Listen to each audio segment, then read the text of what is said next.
Okay guys, last video లో మనం stock అంటే ఏంటి అనేది చూసాం. సో ఈ వీడియోలో we can take a look about the terminologies or terms related to the stacks. So దాని ఇక్కడ చూడండి, దీన్ని కీవర్డ్స్ రిలేటెడ్ అంటారు, లేదంటే మనకి టర్మ్స్ రిలేటెడ్ అవ్వచ్చు, లేదంటే స్టాక్స్ టెర్మినాలజీస్ అని కూడా అంటారు. So we have 5 terminologies. ఇది చాలా important. The first one is the push, second one is pop, next one is top, next one is overflow, next one is underflow. So ఇక్కడ చూడండి, ఈ ఓవర్ఫ్లో ని and next one వచ్చే వాటికి ఈ underflow ని ఇంకొక విధంగా ఏమని పిలుస్తారు అంటే కండిషన్స్ ఆఫ్ స్టాక్స్ అని కూడా పిలుస్తారు అన్నమాట. కండిషన్స్ ఆఫ్ స్టాక్ అని కూడా పిలుస్తారు. ఓకే, ఈ టాప్ ని ఇంకొక విధంగా ఎవరు పిలుస్తారు అంటే పీక్ అని కూడా పిలుస్తారు. పీక్ కన్నా టాప్ అన్న ఒకటే.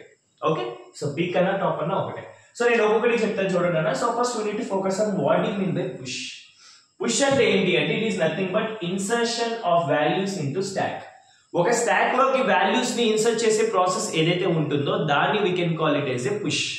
సింపుల్ గా మీకు చెప్పాలి అంటే నా దగ్గర ఇలా ఒక స్టాక్ ఉంది నాన్న. సో నెక్స్ట్ వీడియోలో నేను మీకు పుష్ పాప్ ఎలా చేస్తారు అనేది మొత్తం డయాగ్రమాటిక్ వేలో చెప్తాను క్రియేషన్ ది. సో బట్ ఇక్కడ మీకు just want to give recap. For example నా దగ్గర ఉన్న వాల్యూ ఎంత అంటే 10 అన్న. సో ఇప్పుడు నేను ఈ 10 అనేది ఇక్కడ పుష్, ఈ సింబల్ దేనికి అంటే పుష్. నేను 10 అని ఒక ఎలిమెంట్ ఇన్సర్ట్ చేస్తాను, అప్పుడు నాకు అక్కడ ఇన్సర్ట్ అవుతుంది అనమాట. So this is about push. I hope you understand. The next one is pop. Pop అంటే ఏంటి? Pop is nothing but the process of deletion of elements from stack. Stack లో నుంచి ఎలిమెంట్స్ డిలీట్ చేసే process ఏదైతే ఉంటుందో దాన్ని we can call it as a pop. So ఇక్కడ చూడండి అన్న, ఇదే స్టాక్ నేను ఎగ్జాంపుల్ గా తీసుకుంటున్నాను. Already we have what element we have 10 అనేది ఉంది కదా అన్న. సో ఇప్పుడు 10 అనేది నేను ఏం చేస్తున్నాను అంటే సో నేను బయటికి తీసేస్తున్నాను by using the operation call pop. Pop అనే ఆపరేషన్ తో నేను ఇక్కడ ఏం చేస్తున్నాను అంటే 10 అనే ఎలిమెంట్ ని బయటికి తీసేస్తున్నాను అనమాట. సో ఎగ్జాంపుల్ ఇప్పుడు మన దీంట్లో ఏముంటుంది అంటే మనకి నల్ ఏమీ ఉండదు స్టాక్ లోపల. ఎగ్జాంపుల్ కాదన్నా. సో ఆఫ్టర్ డిలీషన్ మనకి ఏముంటుంది అంటే స్టాక్ లోపల ఏమి ఉండదు. సో మనం డిలీట్ చేసిన ఎలిమెంట్ ఏదైతే ఆల్రెడీ ఇన్సర్ట్ చేసిన ఎలిమెంట్ ఏదైతే ఉందో అదే మనకి బయటికి వచ్చేస్తుంది.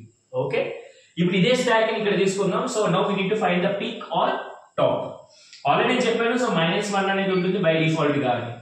సో ఇప్పుడు నా దగ్గర ఉన్న స్టాక్ అనేది ఇలా ఉంది కదా. ఈ స్టాక్ లో నాకు ఏమైనా ఎలిమెంట్స్ ఉన్నాయి అంటే ఎలిమెంట్స్ ఫస్ట్ 10 ఇన్సర్ట్ చేస్తాం, 10 డిలీట్ చేస్తాం. No there is no element. అప్పుడు మనకి టాప్ అనేది ఎక్కడ ఉంటుందంటే సో ఇక్కడ ఉంటుంది అనమాట. This is top. By default the value of top is -1. So next వీడియోలో నేను మీకు చెప్తాను సో విత్ ఆల్గరిథం వేలో హౌ వీ కెన్ ఇంప్లిమెంట్ అనేది.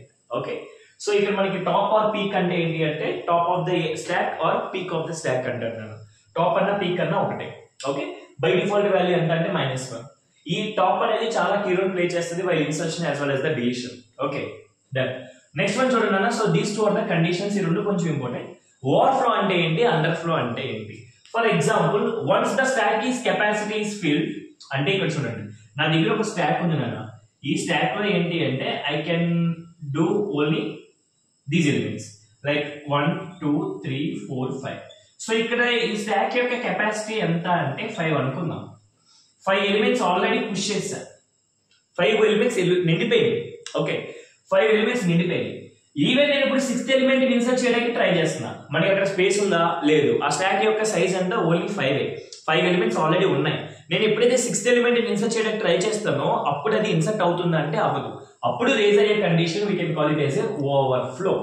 అర్థమవుతుందా? ఓవర్ఫ్లో అంటే ఎప్పుడు రేజ్ అవుతుంది అంటే నా దగ్గర ఒక స్టాక్ ఉంది, ఆ స్టాక్ ఒక సైజ్ ఉంది. ఫర్ ఎగ్జాంపుల్ 5 అనుకుంటే 5 ఎలిమెంట్స్ అనేది దాంట్లో మనకి క్రియేట్ అవుతాయి. వన్స్ మనకి 5 ఎలిమెంట్స్ అయిపోయిన తర్వాత కూడా మీరు 6th ఎలిమెంట్ ని ఇన్సర్ట్ చేయడానికి ట్రై చేస్తారు, అప్పుడు మనకి రేజ్ అయ్యే condition we can call it as a overflow. అదే రాసాను చూడండి ఇక్కడ కూడా. Once the stack capacity is filled even try to insert values in then overflow condition will occur. ఎప్పుడైతే మీరు స్టాక్ అనేది ఫుల్ అయిపోయినప్పటికీ కూడా దాంట్లో మీరు ఇంకో వాల్యూని ఇన్సర్ట్ చేయడానికి ట్రై చేస్తారో దెన్ మనకి ఈ కండిషన్ అనేది రేజ్ అవుతుంది. ఓకే, సో నెక్స్ట్ వన్ చూడండి. So this is nothing but underflow. Underflow అంటే దీనికి ఆపోజిట్ కన్నా. For example I have a stack. ఈ స్టాక్ లో ఎలాంటి ఎలిమెంట్స్ లేవు, but I want to delete అంటే nothing but I want to perform pop. ఇది పుష్ కదా. నేను ఇంకా పాప్ ఆపరేషన్ చేయడానికి చూస్తున్నాను. నా దగ్గర స్టాక్ ఉంది, ఆ స్టాక్ లోపల ఎలాంటి ఎలిమెంట్స్ లేవు, బట్ కానీ నేను డిలీట్ చేయడానికి ట్రై చేస్తున్నాను అనమాట. అప్పుడు రేజ్ అయ్యే కండిషన్ ని అండర్ఫ్లో అంటారు అనమాట. అండర్ఫ్లో అంటే ఏంటి అంటే నా దగ్గర ఒక స్టాక్ ఉంది, ఆ స్టాక్ లో అన్ని ఎలిమెంట్స్ డిలీట్ చేసేసారు. స్టాక్ లో ఎలాంటి ఎలిమెంట్స్ లేవు, బట్ కానీ మీరు ఎలిమెంట్ డిలీట్ చేయడానికి ట్రై చేశారు అనుకోండి, అప్పుడు మనకి రేజ్ అయ్యే కండిషన్ అండర్ఫ్లో. ఓకే, సో ఇక్కడ చూడండి, once the stack is empty even trying to delete the element from the stack then underflow condition will arise.